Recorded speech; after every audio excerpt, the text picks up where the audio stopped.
Bigong masalubong ni Pangulong Ferdinand Marcos Jr. itong Huwebes ang nasa mahigit 300 mga Pilipinong umuwi ng bansa mula sa Middle East.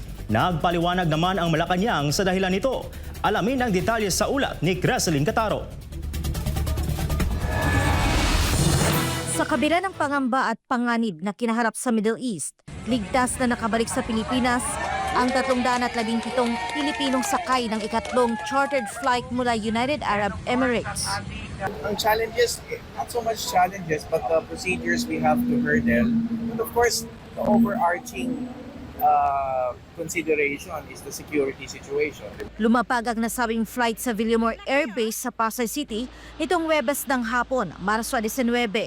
Kabilang sa mga Pilipinong ligtas na nakauwi ay ang 153 OFWs kasama ang kanilang 114 na dependents at 50 stranded Filipino passengers na piniling makauwi ng Pilipinas dahil sa patuloy na tensyon sa Middle East. Mainit na sinalubong ang mga ito ni na Department of Migrant Workers Secretary Hans Leo Kakdak at OWA Administrator Patricia Yvonne Kaunan. Nakatakda ng personal na salubungin ni Pangulong Ferdinand Marcos Jr. ang mga dumating. Ngunit hindi ito natuloy. Paliwanag ni Presidential Communications Office Undersecretary Claire Castro, abalang Pangulo sa isang mahalagang pulong ng Economy and Development Council. Sa naturang meeting, tinalakay ang iba't ibang programa ng pamahalaan para sa edukasyon, infrastruktura at ang muling pagbangon ng Greater Marawi, kabilang ang Stage 2 ng Reconstruction and Development. Gayon din ang Unified Grand Central Project. Dahil dito, hindi nakadalo ang Pangulo sa pagsalubong sa mga umuwing OFW. Gayunman, tiniyak ng palasyo na isinasaalang-alang pa rin ng Pangulo ang kapakanan ng mga kababayang nagbalik mula sa ibang bansa.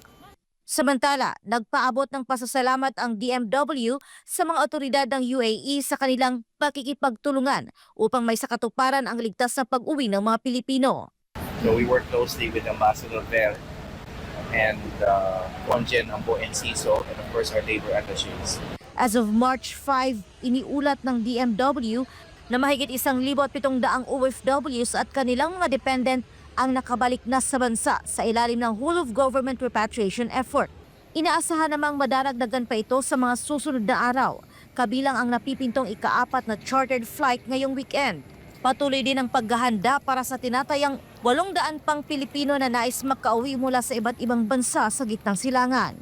Gayunman, binigyang diin ng DMW na kailangang repatriation ready ang mga uuwi o walang problema sa immigration at may kumpletong dokumento tulad ng pasaporte. May ilan umanong kaso na naaantala dahil sa legal o immigration concerns sa host country.